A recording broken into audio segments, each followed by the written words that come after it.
toi, c'est Lorraine. Je suis vraiment très heureuse de te retrouver aujourd'hui pour une vidéo un petit peu spéciale. Tu connais ma passion pour la cartomancie. Et aujourd'hui, c'est un tirage qui prend un message de manière particulière parce qu'aujourd'hui, on va prendre le message d'une personnalité qui n'est plus de ce monde aujourd'hui, mais qui a été. Et on va tout simplement se connecter à cette grande personne qui est une reine de France et qui est Marie-Antoinette. Pour moi, la cartomancie est un art. Et comme tous les arts, il y a un support, il y a un outil, ce sont les cartes, ce sont les jeux de cartes. Et avec ça, on va se connecter à une créativité, à une autre dimension. Et c'est là que le côté artistique, tout ce qui est artistique, c'est tout simplement faire remonter à la surface, l'inconscient devient conscient, et être un petit peu, comme je disais, connecté à quelque chose de plus grand. Donc aujourd'hui, j'aimerais beaucoup prendre un message concernant cette reine de France que j'admire depuis longtemps, qui est Marie-Antoinette. Évidemment, c'est une personne qui n'a pas choisi sa vie, voilà, elle est bien née, elle a été promise au futur roi de France, elle est devenue à la mort de Louis XV la reine de France, son époux était le petit-fils de Louis XV, donc il était Louis XVI, et elle est devenue reine de France. Elle était autrichienne et elle a pris ce rôle comme elle a pu, comme elle était très jeune. Il faut savoir qu'elle s'est mariée quand elle avait 13 ans, hein, d'accord, donc voilà, elle a fait sa vie un petit peu comme elle a pu, elle a fait des erreurs, elle était humaine, elle était enfermée dans une prison dorée avec des protocoles, voilà, elle a fait du mieux qu'elle a pu et aujourd'hui j'aimerais lui rendre hommage avec un message qu'elle voudrait bien nous communiquer. Alors je te propose, c'est pour ça que je te disais c'est une vidéo un petit peu particulière, de faire cette première partie. On prend le message de Marie-Antoinette. Alors moi je ne suis pas historienne, je ne suis pas spécialiste de l'histoire de France ou de peu importe ou de cette personne. Je vais juste tout simplement prendre les cartes comme elles viennent, les lire, raconter une histoire. Je ne sais pas du tout de quoi on va parler. Je peux peut-être me tromper aussi, évidemment, hein. Et après, je mettrai pause, j'irai faire des recherches concernant l'histoire pour faire un rapprochement s'il y a. Et s'il n'y a pas, c'est pas grave. Voilà, on prend les choses comme elles viennent. J'aime beaucoup partager sur les ondes toutes ces choses, comme tu le sais. N'hésite pas à aller voir dans ma playlist, il y a des présentations de jeux, tarot, oracle, des tirages sur tous les thèmes qui peuvent concerner quelqu'un, le thème sentimental, le thème un peu spirituel, la mission de vie, etc. Donc, pour revenir à cette introduction sur la cartomancie, pour moi, comme je disais, c'est un art et avec l'outil que l'on a entre les mains, eh bien, qu'est-ce qu'on va faire de cet art, de ce don, de cette capacité? Est-ce qu'on va en faire quelque chose qui est lumineux? Est-ce qu'on va en faire une expression? En gros, peu importe ce que l'on a dans les mains, qu'est-ce que l'on en fait? Quelle est l'énergie que l'on met dedans? Et c'est ça qui est le plus important pour moi. Donc peu importe finalement ce que je vais prendre comme carte, comme objet, les charms, peu importe écrire quelque chose, pour moi, j'aimerais que ce soit toujours beau et que cela aide à faire ressortir la lumière ou bien ce qui est conscient, enfin à la conscience, ce qui est inconscient et ce qui a besoin de jaillir pour aller toujours vers cette lumière. Et la lumière, qu'est-ce que c'est? La lumière, c'est l'amour, l'amour de soi, l'amour des autres. C'est la connexion avec cette vie que l'on a ici sur cette terre, donc la connexion avec les humains, les animaux, la terre, etc. C'est aussi la recherche d'être soi, de se déconditionner de toutes ces choses que les humains créent. La lumière, c'est vraiment la recherche du divin, la recherche de l'amour, de la paix, de la joie, de toutes ces choses, tout simplement. Voilà, donc, eh bien, j'espère que tu es comme moi, excitée de prendre ce message de cette grande dame qui, je crois, donc elle a été malheureusement à la Révolution guillotinée. Elle avait 37 ans, je crois. Donc, qui était une reine plutôt belle et jeune. Donc, voilà, elle a eu une vie incroyable. Elle était passionnée par les arts de toutes sortes. Elle s'amusait, faisait beaucoup la fête parce que voilà, elle essayait d'échapper un petit peu à cette vie de la cour de France du XVIIIe siècle. Allez, c'est parti, on est en immersion avec Marie-Antoinette. Alors pour commencer, je vais prendre un petit Lenormand.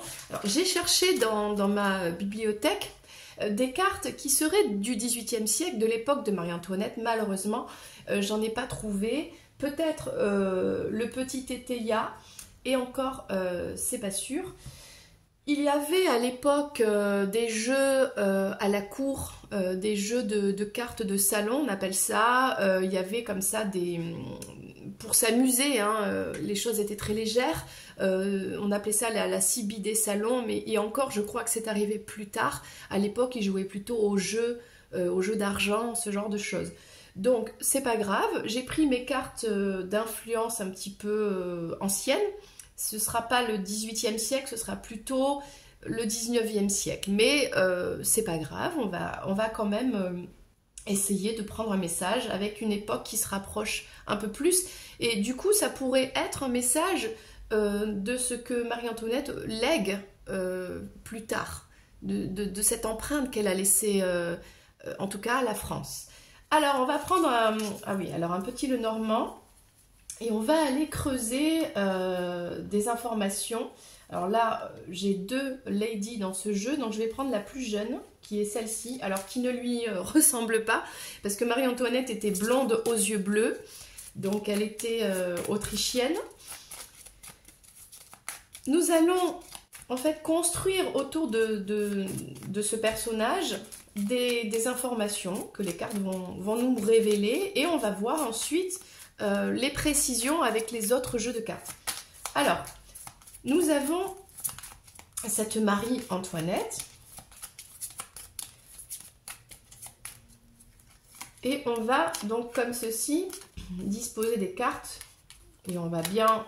Moi j'aime bien en mettre beaucoup. Bon, c'est comme ça. C'est chacun son truc, hein, chacun son style. Le mien en tout cas, c'est celui-ci. Alors, on va en mettre 3 pour commencer.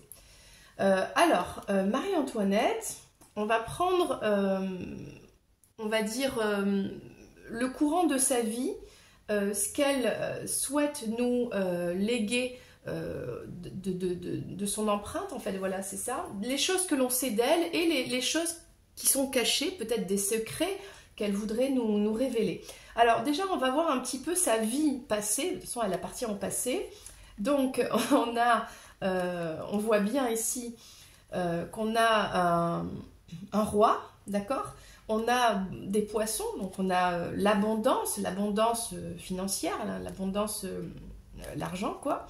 On a une tour, donc évidemment, elle était plutôt enfermée dans cette tour, et c'est intéressant parce qu'on a un bateau, ce qui pour moi voudrait dire elle était étrangère. Elle n'était pas née en France et elle est arrivée, alors elle n'est pas arrivée par bateau, elle est arrivée par calèche jusqu'en France. On pourrait le prendre dans ce sens-là, elle est arrivée d'un voyage jusque dans cette tour du château pour être enfermée, un petit peu comme réponse. Alors oui, c'est magnifique, hein, c'était Versailles. et pour vivre avec ce roi, on le voit ici, dans l'opulence. Et elle est devenue reine, donc c'est pas rien quand même. On a déjà une bonne base ici. Ok. D'ailleurs, elle n'a pas été très acceptée au début parce qu'elle était donc autrichienne, elle ne connaissait rien à la France et il lui a fallu un certain temps pour s'acclimater. Alors, qu'est-ce qu'elle souhaite nous laisser les mots ne me viennent pas tout de suite, alors c'est pas l'empreinte, comme l'aigle en fait, qu'est-ce qu'elle souhaite nous laisser? Alors, j'ai l'impression qu'elle nous parle de son mari, des difficultés liées à son mariage, donc peut-être avec la France. Elle veut nous parler de ça, vraiment les difficultés. Elle souhaite nous parler, nous communiquer de toutes ces difficultés qu'elle a connues dans cette vie d'épouse d'un roi, d'un destin qu'elle n'a pas choisi, une vie finalement où voilà, elle a fait comme elle a pu, et de toutes ces difficultés qu'elle a entraînées, qui sont, comment dire, qu'elle a vécues et qui ont entraîné peut-être une vie pas si heureuse que ça, et qui pourrait expliquer pourquoi, voilà, c'est ce que l'on va voir tout de suite, qu'est-ce que l'on connaît d'elle. La nuit, intéressant, la chance, la nuit, elle vivait, en tout cas au début de sa vie de jeune reine, beaucoup de fêtes, la nuit, voilà, il y avait beaucoup de soirées, etc. Alors là, on parle quand même avec le ballet, de désaccords, de disputes, de conflits, beaucoup de conflits, mais qu'elle a réussi finalement avec la chance, elle a réussi à arranger ces conflits finalement. C'était aussi une personne qui était quand même un peu beaucoup angoissée. Donc on va recouvrir tout ça parce que je ne sais pas trop à quelle période de sa vie on parle ici. Ça peut être aussi la sexualité. Donc, parce qu'on voit, on a un enfant ici, donc on va voir de quoi ça parle, ok? Et si elle a un secret, s'il y a quelque chose qui est vraiment caché chez elle, on va prendre ces cartes-là. Donc, on a l'ours, bon, l'arbre et le soleil. Alors, ce qu'on ne sait pas d'elle, ou qu'on ne connaît pas bien la concernant, c'est que pour moi, avec l'ours, l'arbre, c'était une bonne mère où elle a essayé d'être la meilleure des mères possibles pour ses enfants. Alors, je ne sais plus combien elle en a eu, plusieurs, 2 ou 3. Et pour moi, voilà, c'était important pour elle d'avoir ce lien avec ses enfants. Et il faut savoir qu'elle aimait beaucoup vivre à la fin de sa vie, elle était très jeune, hein, non pas dans le palais de Versailles, mais dans un premier temps au Petit Trianon, qui est une autre partie de Versailles un peu plus loin, et plus tard dans le hameau, ça s'appelait, et c'était une sorte de petite ferme qu'elle avait créée pour vivre de manière très simple, sans tous les courtisans autour de la cour et tout le protocole, pour vivre un peu comme une fermière, vivre simplement avec ses enfants et pour apprendre à ses enfants d'être plus proches de la nature et des animaux. Voilà, ça c'est un côté qu'on connaît moins bien d'elle. Du coup, on va recouvrir avec quoi? Tiens, avec le petit tétéia que j'ai mélangé. On peut le mélanger dans tous les sens, celui-ci, et prendre comme il vient. Donc, c'est parti. Déjà, je trouve que c'est intéressant. Dès le départ, on comprend l'histoire de cette personne. Mais ce qu'elle nous montre, j'ai pas bien saisi pour l'instant. Donc, on va recouvrir. Ok, c'est parti. Ah, ben celle-là, elle est venue comme ça. On va la laisser comme ça. Je ne sais plus où est-ce qu'on en est. Alors, on y va.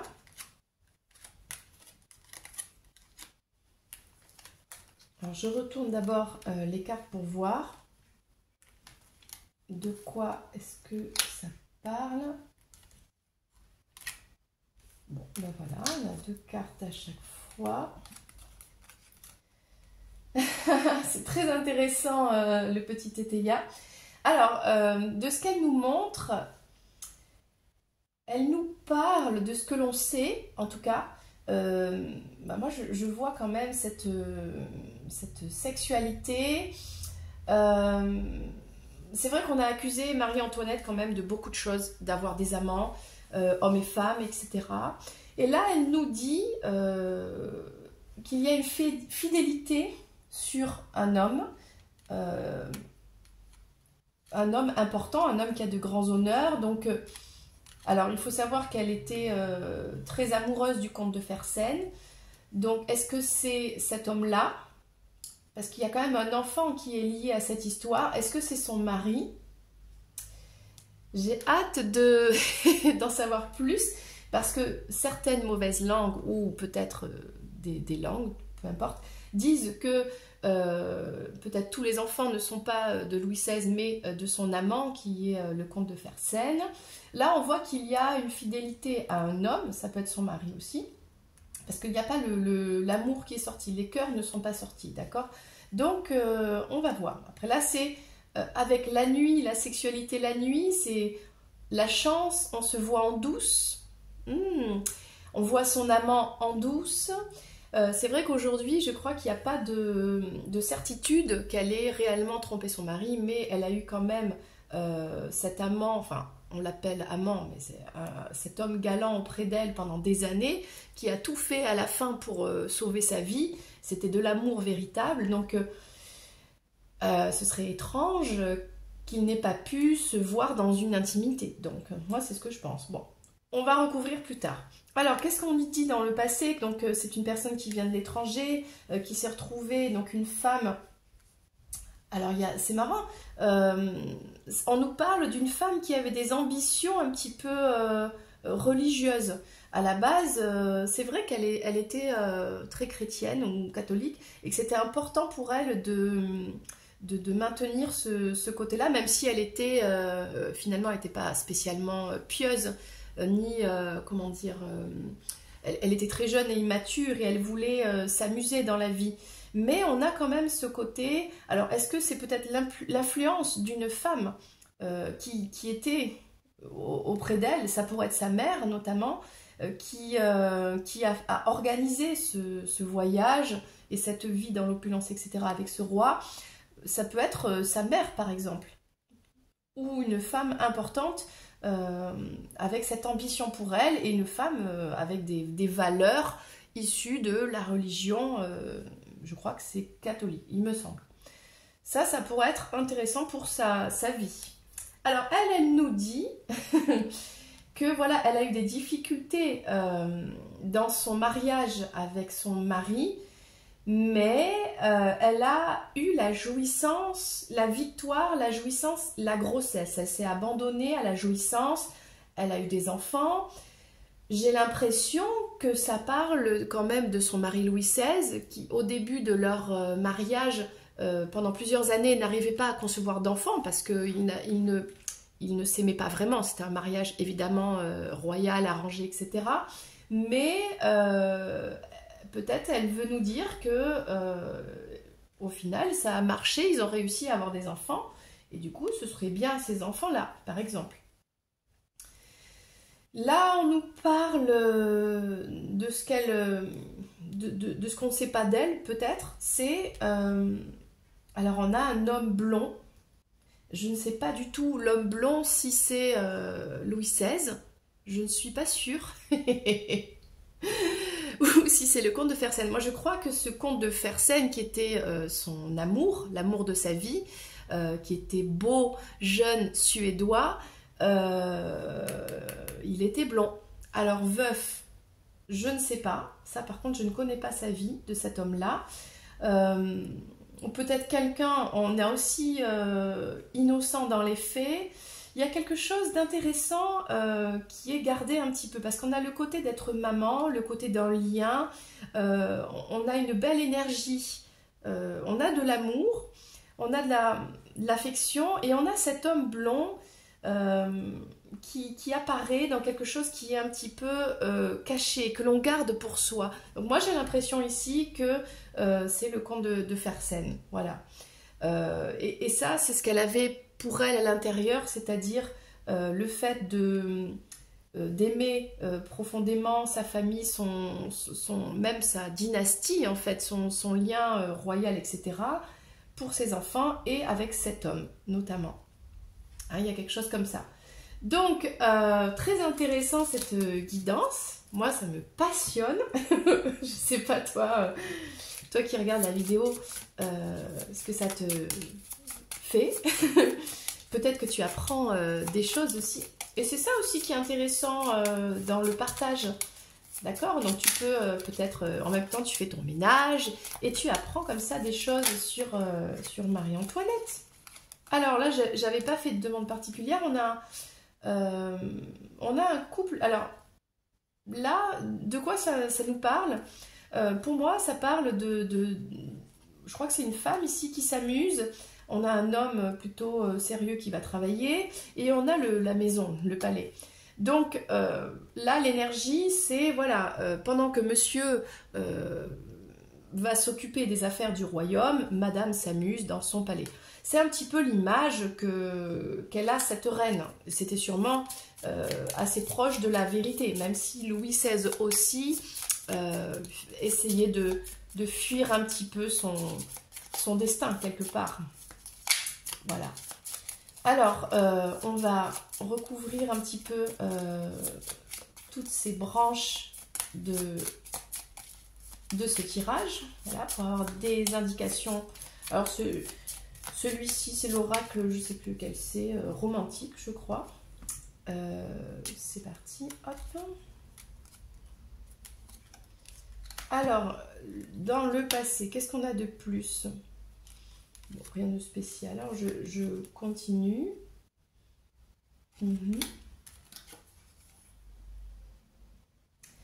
Oui, hein, de ce que l'on parle. Là, on a le jardin. On a le jardin. Je ne sais pas si c'est un lion qui dort. Un rocher, un jardin. Oui, hein, c'est ça. On a là, pour moi, c'est complètement ça. L'homme blond. Je n'ai pas de souvenir que Louis XVI était blond. Pour moi, c'est le comte de Fersen. C'est l'amour de sa vie. Et cet amour, elle l'a gardé en elle jusqu'au bout. Donc l'amour pour cet homme, l'amour pour voilà, ses enfants et son lien, sa lignée, etc. Donc ça, c'est ce qu'elle a gardé en elle. C'est très très touchant de voir ça. Donc ce qu'elle a montré, c'est ça, c'est les jardins, la fête, le Trianon, le hameau, le côté la nature, peut-être des discussions, des désaccords vis-à-vis de sa façon de vivre avec cet homme avec qui elle était fidèle quand même, hein, un homme de grands honneurs, donc le roi, hein, tout simplement. Voilà. Et là, ce qu'elle souhaite nous dire, ouais, c'est ça, c'est que malgré toutes les difficultés qu'elle a rencontrées avec son mari, le roi, ils ont quand même réussi, eh bien, à avoir des héritiers, etc. Voilà, et à remplir leurs devoirs. Donc ça devait être quand même une réussite importante pour elle. Donc là, on parle d'homme en mouvement. Bon, ça c'est pour le passé. Ok. Oui, la réussite finalement d'avoir d'avoir donné des héritiers, d'avoir fait quand même ce qu'on attendait d'elle. Ouais. Elle aimait beaucoup hein, les arts, se balader dans la nature. Enfin, dans la nature, la pauvre, elle était enfermée, hein, donc à Versailles, dans le parc tout autour, etc. Donc, on a pas mal ce genre de messages ici. Alors, voyons ce que je pourrais prendre de plus comme information. Alors, qu'est-ce qu'elle nous raconte, cette Marie-Antoinette? Les dernières précisions de ce tirage. Qu'est-ce qu'elle souhaite nous dire de plus? Voilà, on parle d'un deuil. Ok, bon, on verra ça après.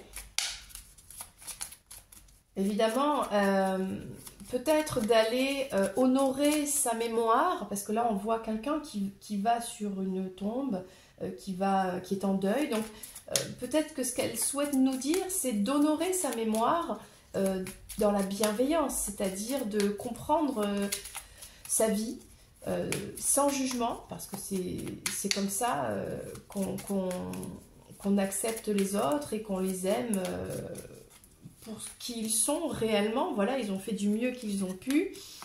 Et tout simplement qu'on honore sa mémoire des belles choses qu'elle a apportées à la France, notamment le goût pour la mode, parce qu'elle était très créative dans ce domaine-là, pour ses grandes coiffures notamment, les robes, etc. Et pour ses goûts aussi artistiques, puisque voilà, elle a construit pas mal de choses dans Versailles. Donc c'est déjà un premier message. Ah oui, là on sent bien qu'il y a eu l'influence d'une reine. Là c'est une reine d'épée. Alors peut-être que c'était elle, mais j'ai la sensation que c'est une autre femme plus âgée qui, par intelligence en fait, a placé sa fille voilà, dans ce destin, hein, j'ai envie de dire. Oh. Alors là, ici, on a... oui. Bon, de toute façon, même si ça a été une victoire, elle a rempli son devoir en tant qu'épouse du roi Louis XVI, au bout d'un moment, leur relation s'est terminée. Ils étaient juste des... comment dire, ils partageaient la couronne, mais ils ne partageaient pas spécialement l'amour. Voilà. Mais on le sait que l'amour, c'était... Le comte de Fersen, et on a encore une fois le magnifique le mariage. Elle aurait aimé, je pense, se marier, officialiser son union, son amour pour le comte de Fersen. Peut-être qu'ils se sont mariés de manière complètement romantique, tous les deux entre eux. Je sais qu'il y avait une grotte qui existait, je ne sais plus où, dans Versailles. Ils devaient se retrouver là en cachette. Il y a ce côté un peu là, comme ça. Voilà, c'est ce qu'elle aurait aimé au fond d'elle, et même si peut-être c'était pas possible, dans son cœur et caché en elle, elle était voilà, l'épouse, ou voilà, c'était son rêve, quoi. Ils étaient un couple. Et là, qu'est-ce qu'on nous dit? Le 3 de coupe, les amis. Les amis, c'est ça. Ce que l'on connaît d'elle, c'est ça, c'est les jardins, le hameau, la ferme de la reine, le rapport avec la nature, tout ça, les fêtes avec les amis. On a quand même la fidélité au roi, des discussions houleuses, mais peut-être elle était détestée aussi. Mais par chance, bon, ça s'est arrangé. Elle a eu de la chance quand même. Elle aurait pu, ça aurait pu être pire, quoi, en gros. Donc voilà, on a un message, je trouve, concernant cette personnalité incroyable qu'est Marie-Antoinette.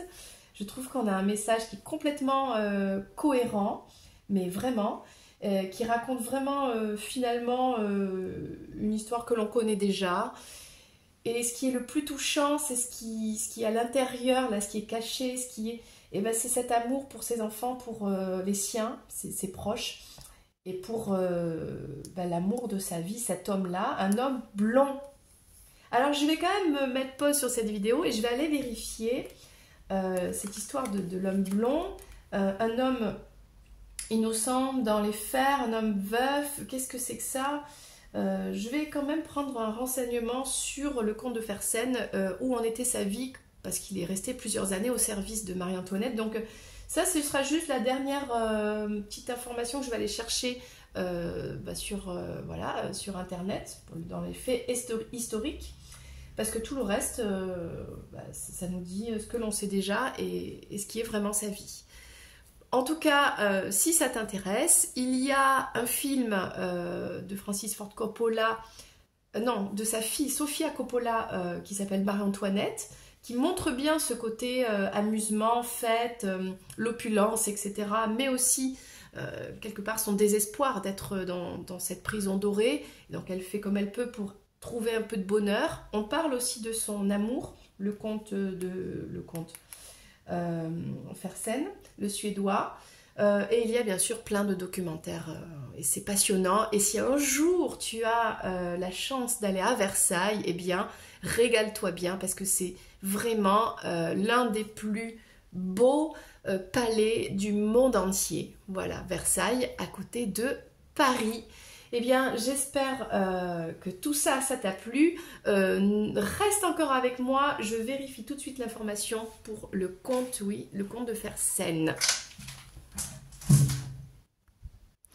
Alors, c'est incroyable ce que j'ai trouvé sur le comte Axel de Fersen. Et c'est là qu'on a le petit Tétéia qui est incroyable. Effectivement, il était plutôt de cheveux assez clairs. Alors, on l'appelle l'homme veuf parce que il a pleuré, énormément pleuré la mort de Marie-Antoinette parce que c'était aussi son grand amour. Et là, en fait, il y avait écrit sur cette carte « Innocent dans les fers » parce que comment est mort ce comte de Fersen? Il a été accusé à tort d'avoir empoisonné l'héritier au trône de Suède, le prince héritier, je crois. Et il a été arrêté et il est tout simplement, comment dire, pendant son déplacement pour son jugement ou procès, il s'est fait complètement lapider par la foule et il est mort atrocement à cause d'un mouvement de foule et de haine voilà, contre lui. Et c'était vraiment une accusation, c'était une sorte de complot parce qu'il était innocent et d'ailleurs après sa mort, il a été, alors je ne sais pas exactement dans les détails, mais il a été innocenté, mais bon. Après, c'était une période qui était vraiment trouble. La Révolution française a été le début d'un petit peu toutes les révolutions dans toutes les monarchies du monde. Ça a énormément voilà, changé le futur de l'humanité, hein, de la façon dont on vit dans une société. Et notamment voilà, en Suède. Alors, c'est pas directement lié, mais c'est incroyable, donc ça parle bien de ça, Marie-Antoinette gardait au fond d'elle son grand amour, Axel de Fersen, et les cartes sont vraiment claires.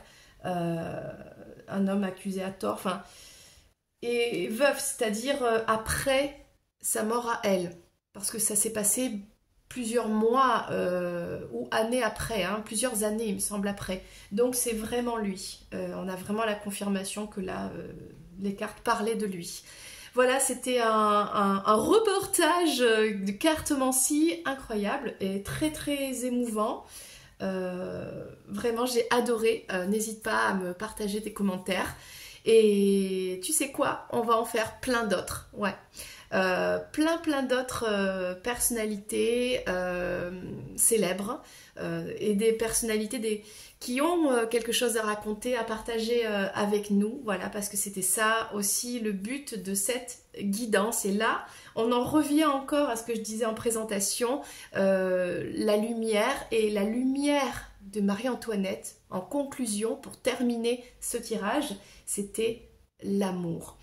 L'amour véritable, elle a connu l'amour avec le comte de Fersen. Voilà, moi je te fais un gros bisou et je te dis à bientôt pour une prochaine vidéo. Et au passage, n'hésite pas à t'abonner et à cliquer sur la clochette. Allez, bye bye, c'était Lorraine.